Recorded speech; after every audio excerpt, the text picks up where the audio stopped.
कभी कभी ऐसा लगता है कि हम चाहे कितनी भी मेहनत कर लें, आखिर में हार ही मिलती है। आप बार बार कोशिश करते हैं, गिरते हैं और एक पॉइंट आता है जब लगता है कि सब खत्म हो गया, अब और हिम्मत नहीं बची। अगर आप आज ऐसा महसूस कर रहे हैं तो आपको थॉमस एडिसन की कहानी सुननी चाहिए। बचपन में उनके टीचर ने उन्हें स्लो कहकर स्कूल से निकाल दिया था। लोग उनके दिमाग का मजाक उड़ाते थे और सिर्फ इतना ही नहीं, उन्हें सुनने में भी भारी दिक्कत होती थी। वो ऑलमोस्ट डेफ थे। तो सोचिए, जिस बच्चे को दुनिया ने यूजलेस का लेबल दे दिया था, उसी इंसान ने पूरी दुनिया को रोशनी कैसे दे दी।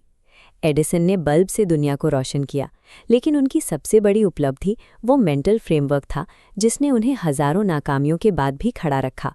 उन्होंने अंधेरे को एक नए नज़रिए से देखने का तरीका ढूंढ लिया था।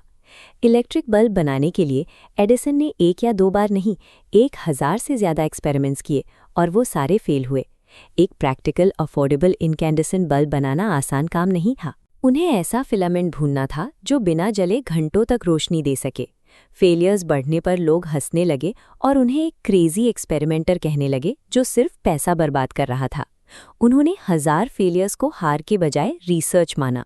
वो कहते थे, मैं फेल नहीं हुआ, मैंने बस 1000 ऐसे तरीके ढूंढे हैं जो काम नहीं करते। बहुत से लोग सिर्फ सोचते हैं, लेकिन एडिसन ने एक्शन लिया।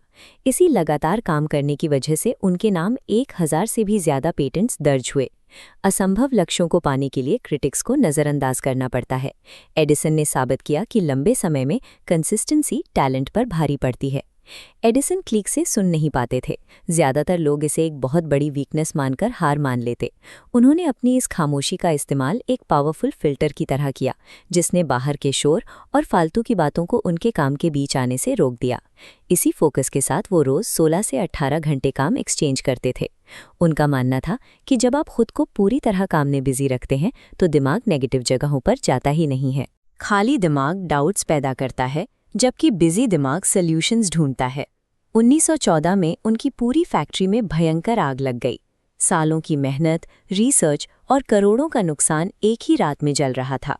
एडिसन ने अपने 24 साल के बेटे से कहा, जाओ अपनी माँ को बुला लाओ। ऐसा नज़ारा वो जिंदगी में फिर कभी नहीं देखेंगी। वो इसे एक फ्रेश स्टार्ट मान रहे थे। उन्होंने कहा कि उनकी पुरानी गलतियां और अधूरे एक्सपेरिमेंट्स उस आग में जलकर खत्म हो गए हैं। नुकसान का शोक मनाने के बजाय उन्होंने अगली ही सुबह से मलबे के बीच अपनी फैक्ट्री को फिर से खड़ा करना शुरू कर दिया। उस आग ने पुराने और नाकाम ब्लूप्रिंट्स को मिटा दिया, जिससे एडिसन को अपनी पूरी ऑपरेशन को और भी आधुनिक और बेहतर तरीके से रीबिल्ड करने का मौका मिला। हफ्तों के भीतर ही काम फिर से शुरू हो चुका था। एडिसन की कहानी साबित करती है कि सफलता उन लोगों का साथ देती है जो किसी भी हाल में रुकने के लिए तैयार नहीं होते, तब भी जब दुनिया उन्हें फेल कह रही हो। जैसा कि उनका मानना था, जीनियस 1% इंस्पिरेशन और 99% पर्सपिरेशन है। कंसिस्टेंसी ही टैलेंट को हकीकत में बदलती है। ये वो लगातार कोशिश है जो हर एक्सपेरिमेंट को मंजिल तक पहुंचाती है। तो अगली बार जब लाइफ आपको गिराए और आपको लगे कि सब खत्म हो गया, खुद को याद दिलाना, शायद ये आपकी 1000वीं कोशिश नहीं है, सिर्फ 10वीं कोशिश है। लाइफ टफ होगी, लेकिन आप उससे टफर बन सकते हो। अगर इस कहानी ने आपको थोड़ी भी हिम्मत दी है तो इसे शेयर ज़रूर करें, क्योंकि शायद आज किसी को हार मानने से रोकना है।